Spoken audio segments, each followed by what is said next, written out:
Olá!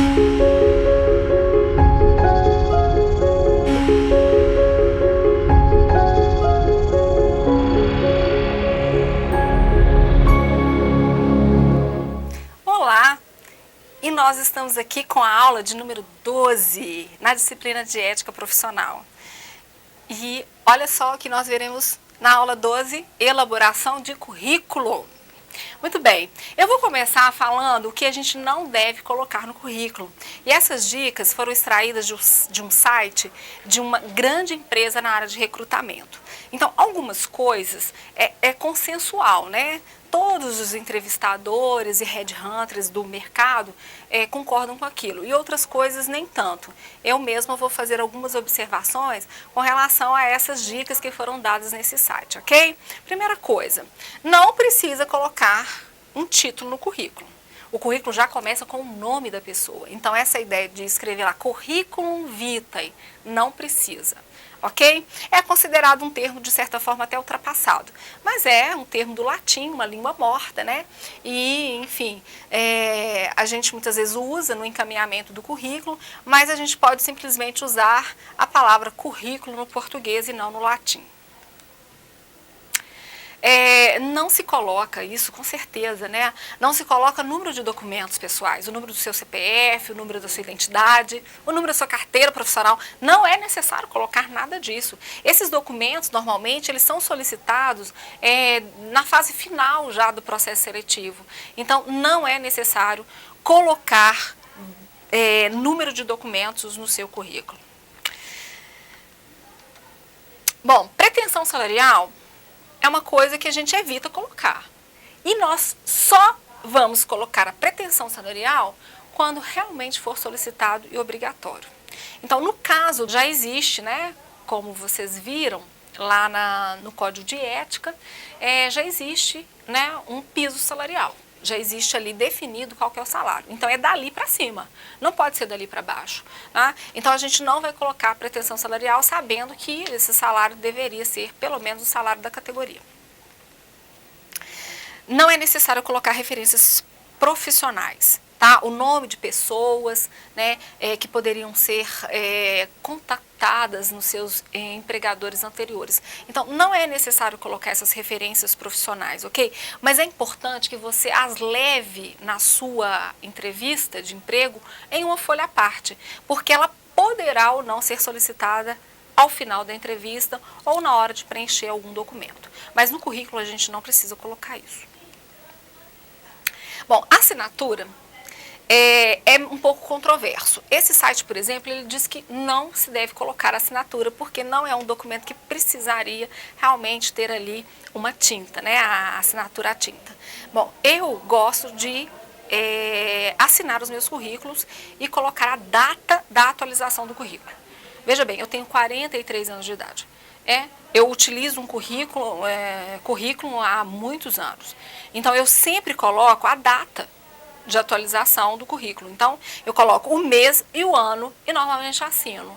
Então, no meu caso, por exemplo, isso nunca me atrapalhou, né? Mas esse especialista que está orientando essas dicas para elaboração de currículo, ele diz que é dispensável. Mas ele diz, é dispensável, mas se você colocar, não vai atrapalhar. Aqui tem um exemplo de um currículo, inclusive, né? O currículo ele vem com uma assinatura no final, né, justamente contradizendo a dica anterior, mas a gente vê o seguinte, que dentro da estética do documento não atrapalhou em nada. Para mim, esse currículo aqui, ele tem uma estética bacana, né, não é mandatório, não é a única forma de apresentação do currículo, né, é apenas uma sugestão aceita pela maioria dos especialistas, e aí eu acrescentaria aqui, por exemplo, a data de atualização do currículo, seria o mês e o ano apenas, antes da assinatura, tá? Então, veja bem, é um currículo, né, de uma página, um currículo que você já consegue verificar de imediato qual que é o objetivo daquela pessoa, já vem com o nome da pessoa e depois, olha, os seus dados, né, seus dados pessoais, mas sem citar número de documentos. Cita aqui que a pessoa tem habilitação em veículo próprio, porque dependendo da vaga, isso é algo importante. Por exemplo, no caso de vocês, que queiram trabalhar em empresas que vendem equipamentos de radiologia, ter um carro e habilitação pode ser algo assim, necessário. Bom, quais são as observações gerais na hora de se elaborar um currículo? Preste atenção para elas. Esse currículo ele não deve ultrapassar 2 páginas. 2 páginas no máximo. Tá? Então, mas é porque eu tenho experiência em tanta coisa, então seleciona essas experiências de acordo com a vaga que você está se candidatando, ok? Então, é no máximo 2 páginas. Foque as informações que você tem na sua carreira, na sua vida laboral, com relação ao cargo que você pretende ocupar, tá? Você jamais deve enviar um currículo por e-mail ou entregar um currículo impresso sem fazer a revisão. Tá certo? Então, é necessário fazer uma revisão para que você possa corrigir possíveis erros de português e de digitação. Ok? Então, isso aqui é uma gafe, você entregar currículo com erro de português. Então, se você tem dificuldade com relação à língua escrita, à língua formal, então você peça a alguém que tem facilidade para que possa fazer essa revisão para você.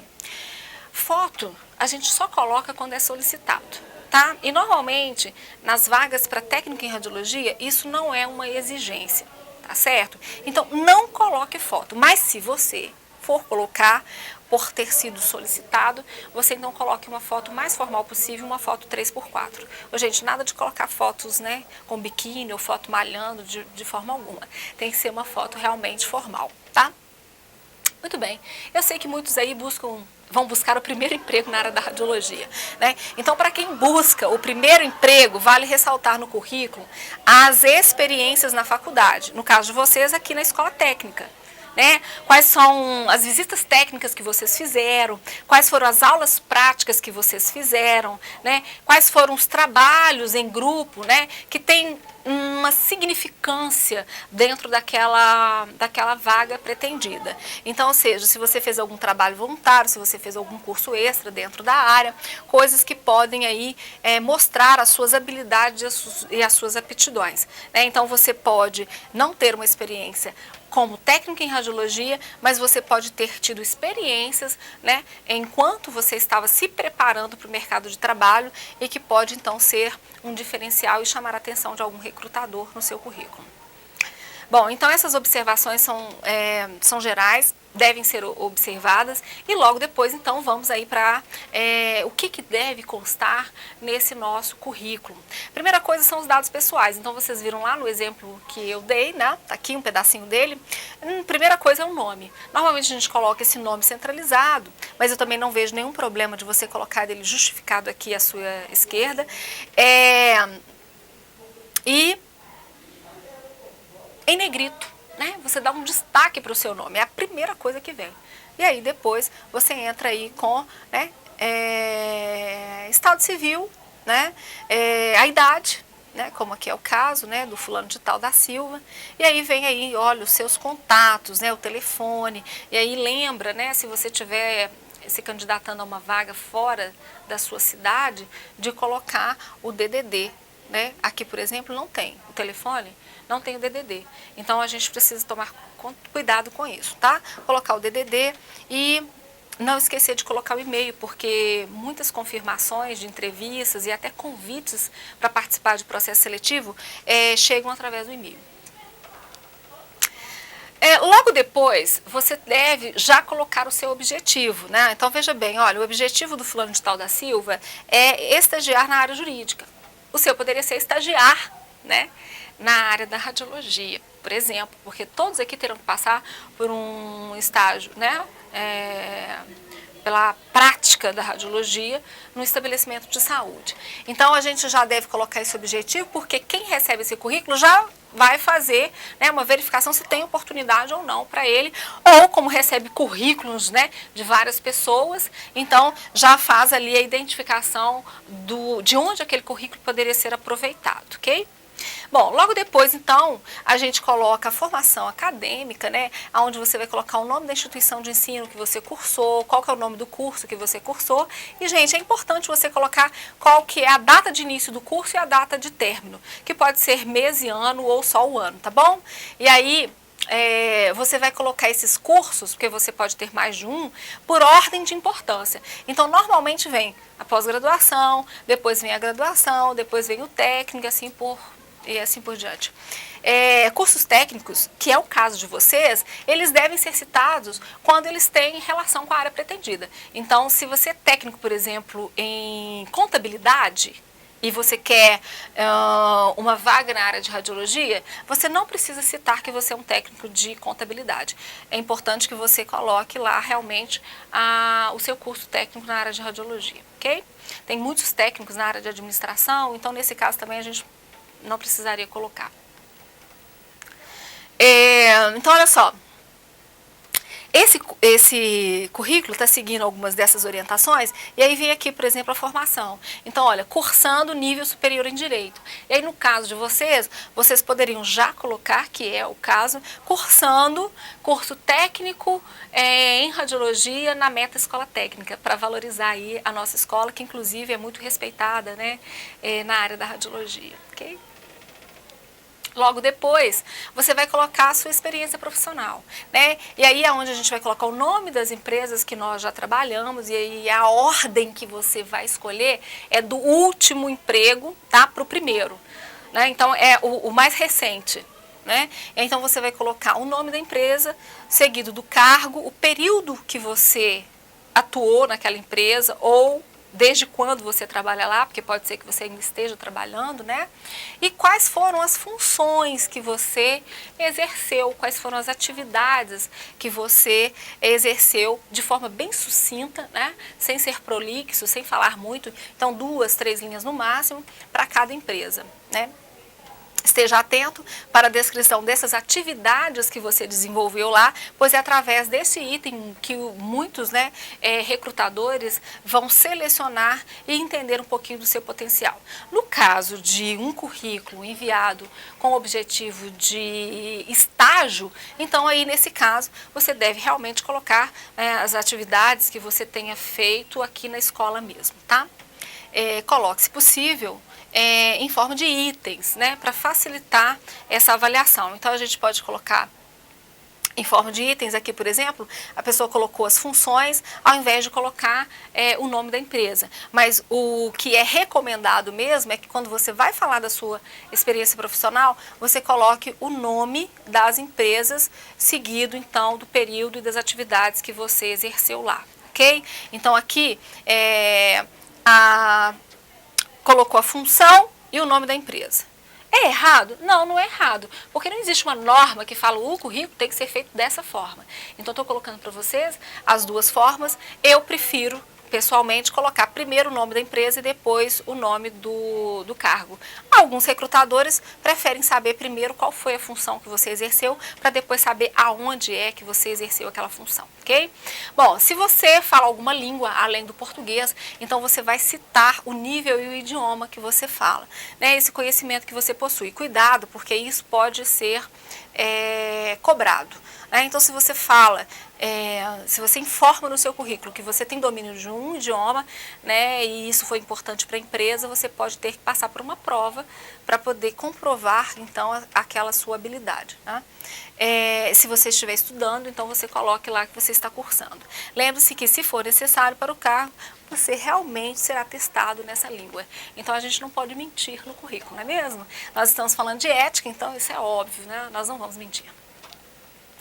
Se você tem conhecimento de informática, então você também deve informar no seu currículo, né? Colocando qual que é o seu nível real. Cuidado aí, você acha que às vezes o seu é avançado, na verdade é intermediário. Às vezes você acha que é intermediário, na verdade é bem inicial. Então, cuidado na hora de você informar aí o seu conhecimento de informática. Seja sincero, pois quando as vagas necessitam de algum programa específico, testes podem ser aplicados. Se você tem cursos extras, né, cursos além deste curso técnico, então você vai citar esses cursos, né, desde que eles tenham relação com a área de interesse, tá? Então, coloque o tema do curso, coloque o nome da instituição onde você cursou e, se possível, cite a carga horária.